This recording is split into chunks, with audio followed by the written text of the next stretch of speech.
Me siento por aquí para que nos podamos ver, padre. Muy bien, señor. Padre, entonces, como primera cosa, le pediría pues que se presente y con nombre y pues a qué se dedica, padre. Muy bien. Yo soy, mi nombre, No, padre, no hay necesidad. No, Quiere mirar. Para que padre quede registrado. José Gavino Pinzón Sierra.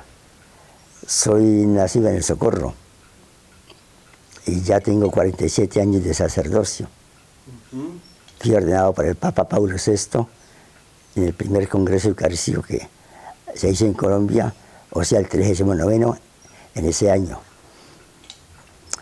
Y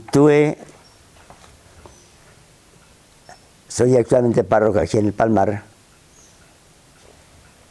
Tuve la dicha de trabajar con el padre José Antonio Beltrán en el año 1970, cuando fui nombrado como párroco de Florián, población cercana a la Belleza, y también como rector del colegio Don Bosco de la Belleza, fundado por el padre Beltrán.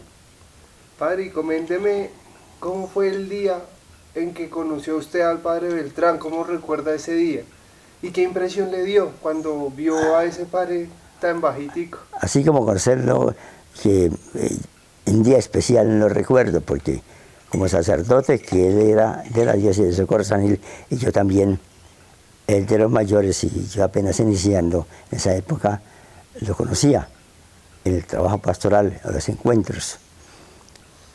Y cuando fui a trabajar a la Belleza, sí, naturalmente, ya en forma más directa, entré en contacto con él.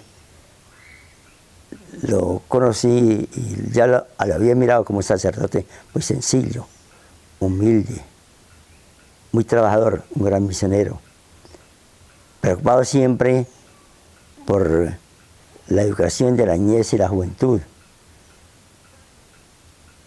Y de ahí el esfuerzo por fundar el colegio en La Belleza, que primero fue para niñas, Colegio María Boretti, y después al ser integrado recibió el nombre de Don Bosco, que el padre Beltrán mismo quiso que tuviera ese nombre, recordando al gran formador de la juventud, San Juan Bosco.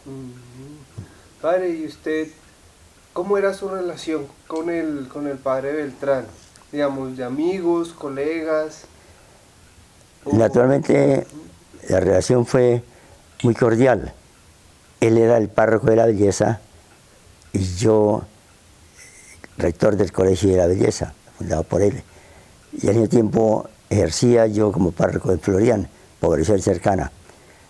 Naturalmente nos encontrábamos con cierta frecuencia. Yo vivía en la Casa Coral y, dado mi trabajo como rector del colegio y la preocupación de él por que el colegio surgiera, frecuentemente nos encontrábamos. Cuando él iba a buscar al dueño de un terreno muy cercano al pueblo donde funciona actualmente el colegio, para que vendiera ese terreno y poder construir allí el colegio que la Belleza necesitaba, ya grande, con mayor espacio, porque inicialmente el colegio funcionaba en la esquina del parque, una casa que, si no estoy mal, era de la parroquia. Una casita pequeñita, me imagino, Sí, con poquitos salones. De 2 pisos, sí, y pocos salones, sí.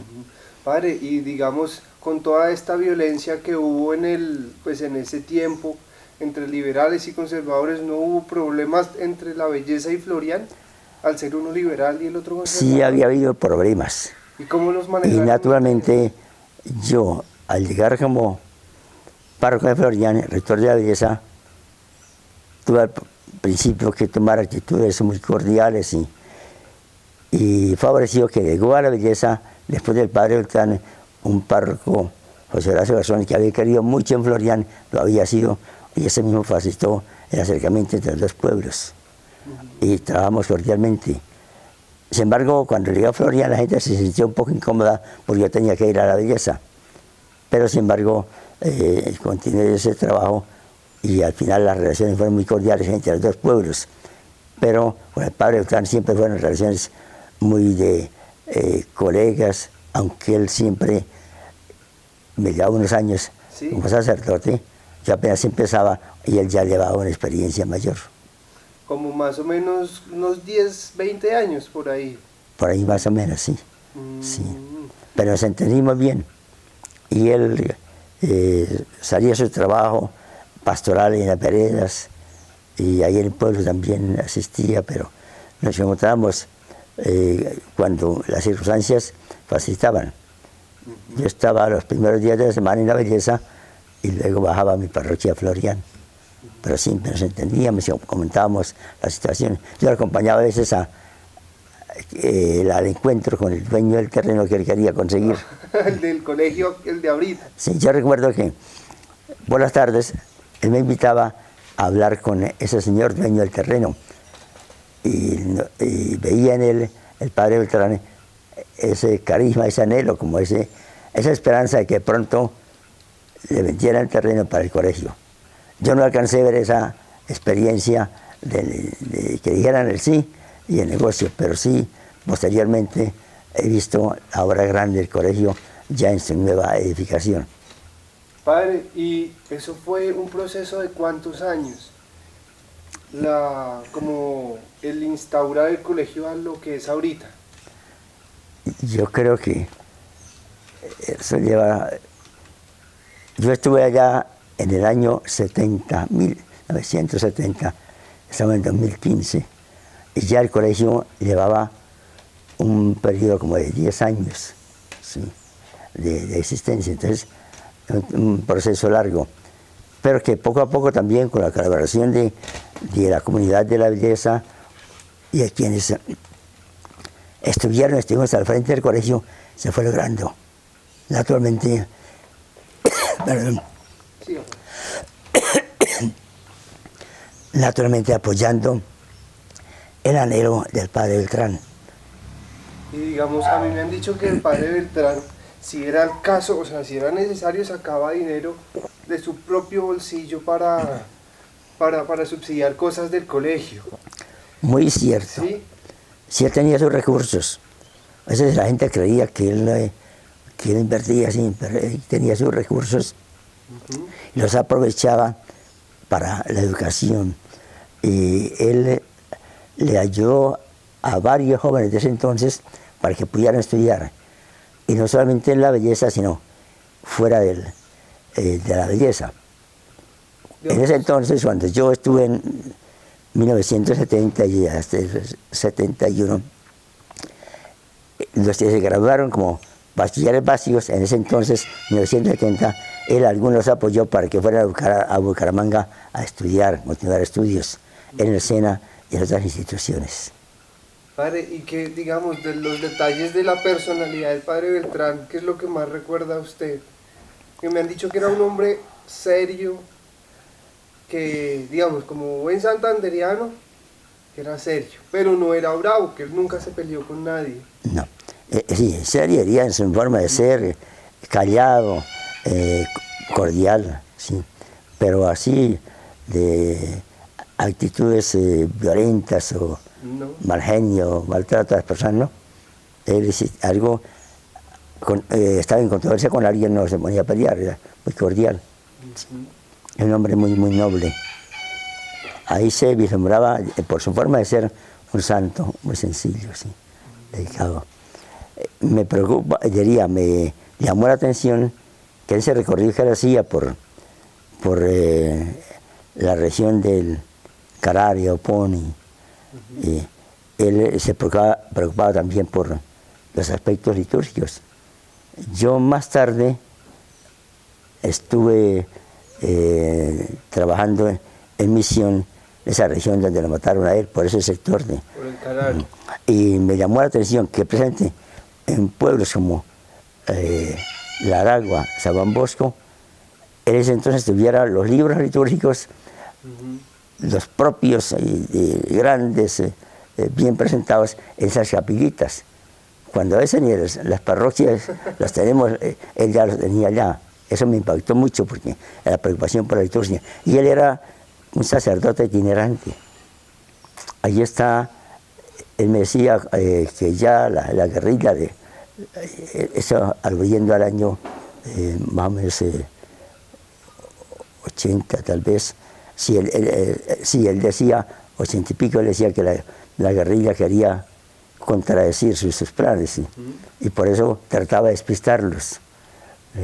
¿Y cómo los despistaba? Como hay varias entradas a esa región, unas veces salía por el lado de San Vicente, otras veces salía por el lado de Vélez, pero sin embargo, le decía, yo los despisto. Y cuando le mandaban decir que ojalá avisara cuando iba a celebrar una misa en alguna parte, él decía, yo no aviso porque de pronto pueden llegar allá. Sí.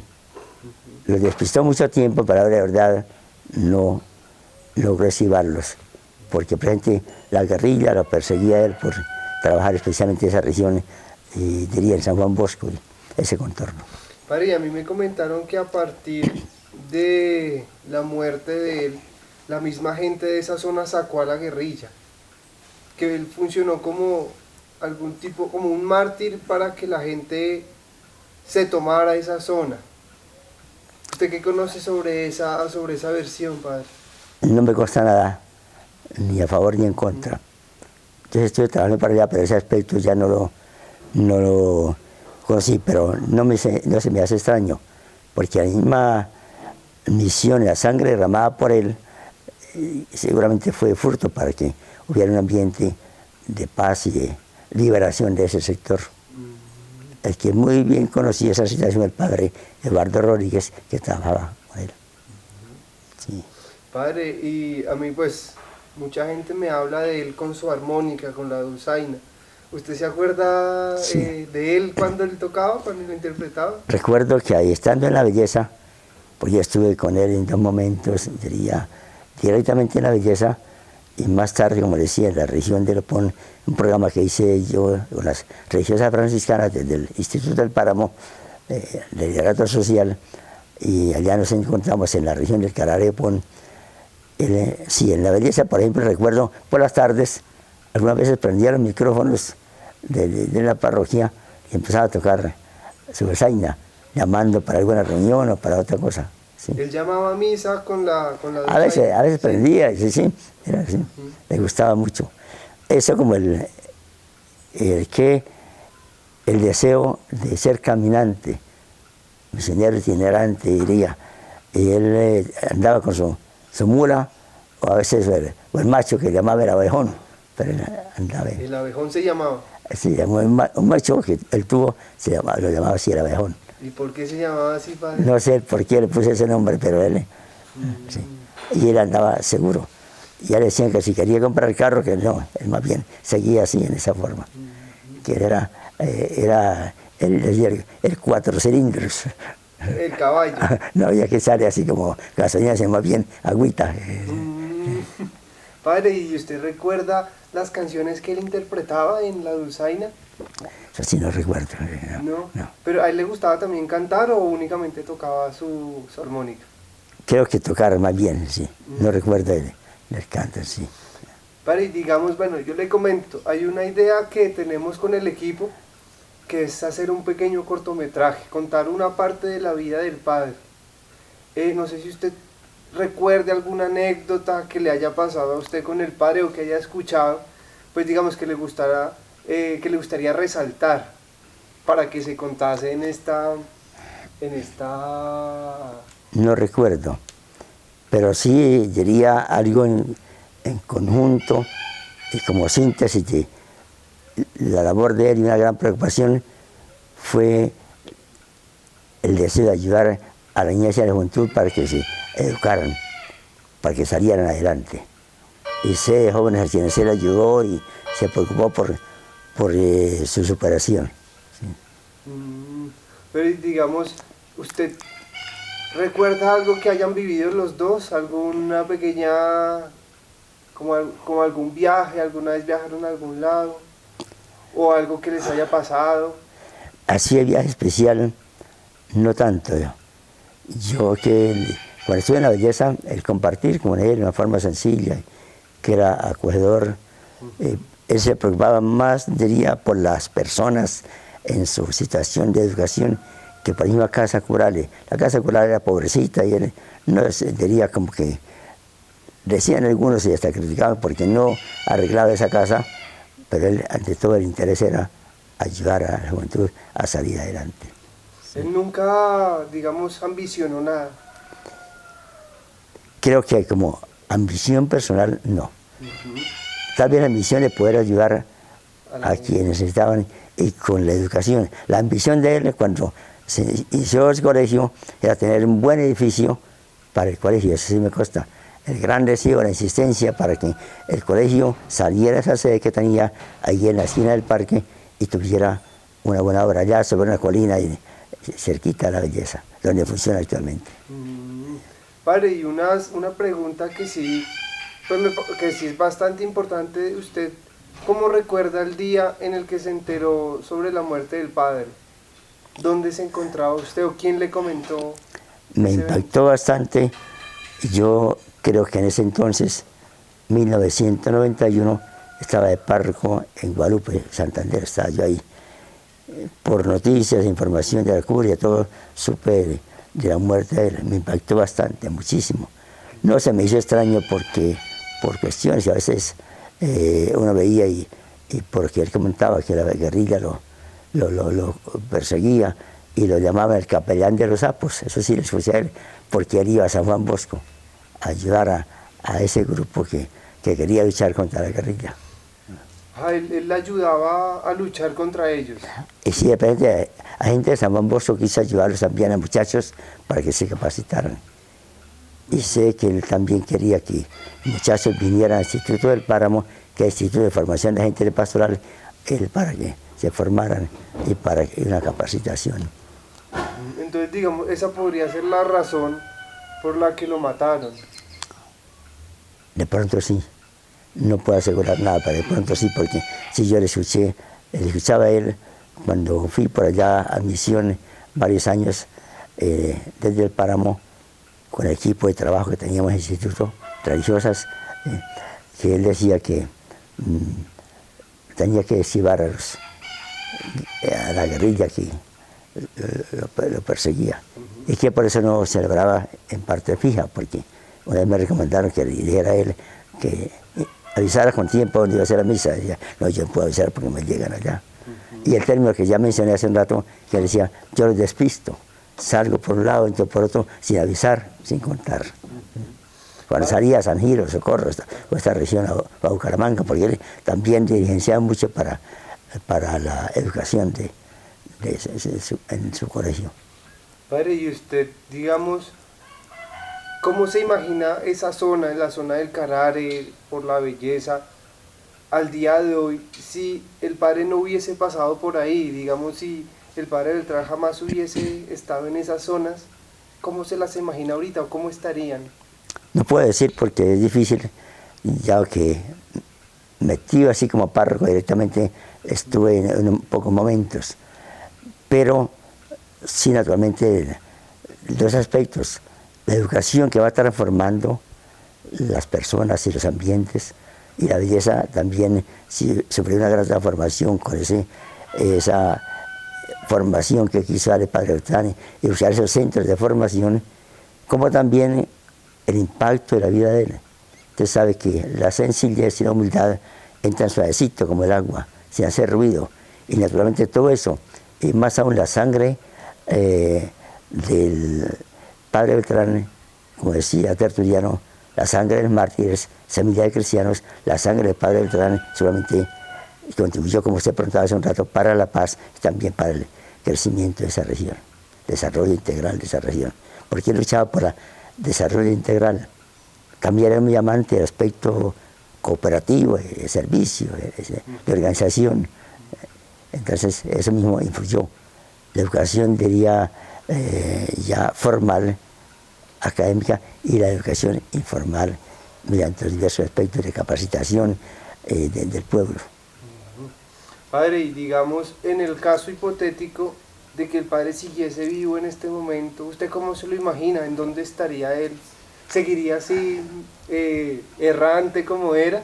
Es muy difícil decirlo, pero supongo que sí. Había conocido a él era de esos misioneros itinerantes, le gustaba ir a una parte y otra, no por pasear, no por perder el tiempo, sino más bien para ir evangelizando con su estilo propio.